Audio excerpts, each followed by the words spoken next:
The annual Armed Forces Charity Gala at the Dorchester Hotel in London was, as always, a glittering affair. The ballroom was a sea of crisp military dress uniforms, sparkling evening gowns, and the soft chink of champagne glasses. It was a night for medals and memories, for old comrades to share a drink, and for the younger generation to dance beneath the shimmering chandeliers. Amidst the swirl of patriotic music and polite conversation, a young woman named Sarah adjusted the strap of her simple black dress and took a deep breath. She was a last-minute +1, invited by a friend from university, and she felt decidedly underdressed compared to the women dripping in diamonds and family heirlooms. Sarah's only accessory was a necklace. It wasn't expensive or flashy. It was a delicate silver chain from which hung a small locket-style pendant. It was old, the silver slightly tarnished in its engravings, but it was her most treasured possession. It had belonged to her grandmother, Elena, a woman Sarah had adored but who had passed away when Sarah was just 10 years old. The locket held a faded, sepia-toned photograph of Elena as a young woman, smiling brightly during the war. Sarah never took it off. It was her anchor, a piece of her grandmother's history and love that she kept close to her heart. As the evening wore on, Sarah found herself part of a small group gathered near the bar. The conversation was light and easy, a mix of introductions and gentle teasing. Standing across from her was a distinguished-looking gentleman in the dress blues of a colonel.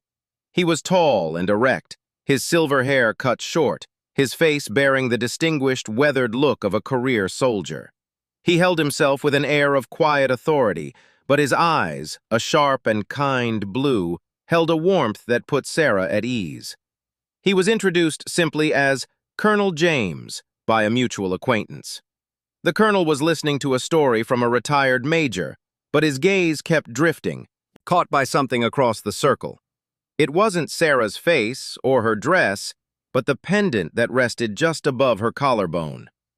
The soft light from the bar caught the silver, making it glint, and the intricate, almost floral pattern engraved on its surface seemed to pull him in. He stared at it, his expression shifting from polite interest to one of intense focus. The sounds of the ballroom, the clinking glasses, the laughter, the big band music, seemed to fade into a dull hum. All he could see was that necklace. His mind was instantly transported back over half a century. He was no longer a respected colonel at a gala. He was a young lieutenant, barely 22, trembling in the mud and rain of a foreign field. It was 1944 and the world was at war. He saw the face of a girl, not in a locket, but in vivid, terrifying life. He saw her fear, her courage, and the desperate moment she had pressed something cold and hard into his hand, whispering words he had never forgotten. The colonel's face, moments before so calmly charismatic, underwent a terrifying transformation. The blood drained from it completely, leaving him a sickly pallor. His jaw went slack, and his eyes, now wide with a mixture of disbelief and profound shock, remained locked on the locket. The retired major stopped mid-sentence, noticing his friend's alarming state. James, are you all right? You look like you've seen a ghost," the major said, his voice laced with concern. Sarah, too, looked up, startled by the sudden change in the atmosphere. She saw the colonel staring directly at her chest and instinctively brought a hand up to her necklace, her fingers curling protectively around the small locket. The touch seemed to break the colonel's trance. He took a shaky step forward, his composure completely shattered. He raised a hand, pointing a trembling finger at the necklace. Where did you get that?" he asked, his voice a hoarse whisper that cut through the surrounding chatter. The small group fell silent, all eyes turning to Sarah. Sarah was taken aback by the intensity of his reaction. It was my grandmother's," she stammered, her own voice quiet with confusion. "It's all I really had of hers. She passed away when I was a child." The colonel's breath hitched. "Your grandmother," he repeated, the words heavy with meaning. "What was her name?" "Elena," Sarah replied, her grip on the locket tightening. "Elena Markov." The name hung in the air between them like a thunderclap. The colonel swayed slightly on his feet, and for a terrifying moment, Sarah thought he might collapse. He reached out and gripped the back of a nearby chair for support. His eyes, still fixed on her face, now searched it with a desperate, hungry look, as if trying to find the ghost of the woman he had once known in the features of the girl standing before him. "Elena Markov," he whispered again, the name a sacred prayer on his lips. "From a small village outside of Rouen?" Sarah's eyes widened in shock. "Yes," she breathed. "How could you possibly know that?" The question hung in the air, unanswered. The colonel, whose name was James, looked from Sarah's face to the locket and back again. He seemed to be wrestling with a torrent of emotions: grief, joy, disbelief, and a deep, soul-crushing guilt. He finally managed to speak, his voice thick with an emotion that brought tears to the eyes of those listening. "Because," he said, his voice cracking, "I am the man who gave that necklace to her." The silence that followed was absolute. The clinking of glasses had stopped. The music from the ballroom seemed a world away. Everyone in their small circle was frozen, captivated by the raw, personal drama unfolding before them. Sarah stared at him, her mind racing. Her grandmother had always worn this necklace. It was her constant companion. How could a British colonel have given it to her in a French village during the war? Sensing the need for privacy, the major gently ushered the small crowd away, leaving Sarah and Colonel James standing alone in a small pocket of quiet near the bar. He looked at her, his eyes shimmering with unshed tears. "May I?" he asked, his voice soft, gesturing towards the locket. With trembling hands, Sarah unclasped it and handed it over. The colonel held it with the reverence of a man handling a holy relic. His thumb traced the familiar engraved pattern. He knew every curve, every line. He had held this very locket in his hands 60 years ago in a bombed-out farmhouse as the world burned around them. He took a deep, shuddering breath and began to tell her the story. He told her about the summer of 1944, just after D-Day. His unit had been pinned down by German forces near a small village. He had been separated from his men and was wounded, stumbling through the countryside, weak from blood loss. He had collapsed behind an old stone farmhouse, expecting to be captured or to die. Instead, he was found by a young French girl, not much more than 18, named Elena Markov.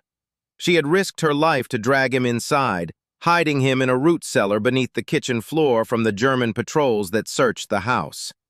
For 2 weeks, she was his lifeline. She brought him food and water, changed the crude bandages on his wound, and sat with him in the dark, damp cellar, whispering stories of her family and her dreams for the future to keep his spirits up. They spoke in broken English and French, but they understood each other perfectly. In that short, intense time, in the shadow of death, a profound and powerful love was born. It was a love forged in fear, nurtured by hope, and sealed with a silent promise. On the night before the Allied forces finally swept through the area, Elena knew James had to leave to rejoin his unit.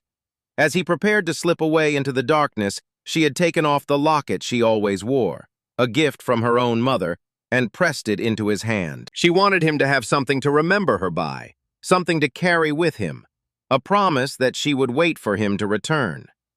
He had tried to refuse, but she insisted, her eyes filled with tears and an unshakable faith. He had worn it under his uniform for the rest of the war, a constant talisman against the horrors he witnessed. He had promised her with all his heart that when the war ended, he would find his way back to that little village, back to her. He would return the locket and ask her to be his wife. "But he never came back," Sarah whispered, the pieces of the puzzle beginning to form a heartbreaking picture. The colonel's face crumpled. The weight of 6 decades of guilt and sorrow finally broke through his composed exterior. A tear escaped and traced a path down his weathered cheek. He told her the rest of the story. After the war, he was shipped back to England to recover from his wounds. His letters to her village, to any address he could remember, went unanswered. He made inquiries through official channels, but in the chaotic aftermath of the war, information was scarce and often wrong. He was eventually told by a well-meaning but misinformed official that the village had been destroyed in a later bombing and that there were no survivors. He was devastated. He carried the locket for years, a painful reminder of his lost love and his broken promise. Eventually, in a moment of despair, he had made a decision he regretted every single day since. He couldn't bear the pain of looking at it anymore. He had taken it to a small church near the French border, a place they had once spoken of, and left it there on the altar. He had left it as an offering, a prayer, a way to finally say goodbye to the ghost of Elena Markov. He had left it, believing she was dead, and hoping to find some peace. "But she wasn't dead," Sarah said, her own eyes filling with tears. "She survived. She told me stories of the war, but never about a soldier. She always wore this necklace. How did it get back to her?" The colonel shook his head, a look of wonder breaking through his sorrow. "I don't know. Someone must have found it. Perhaps the priest, recognizing its value, found a way to get it back to her. Maybe it was fate, a force stronger than war and time, determined to reunite them even if only through memory." He looked down at the locket in his hands, then back at Sarah.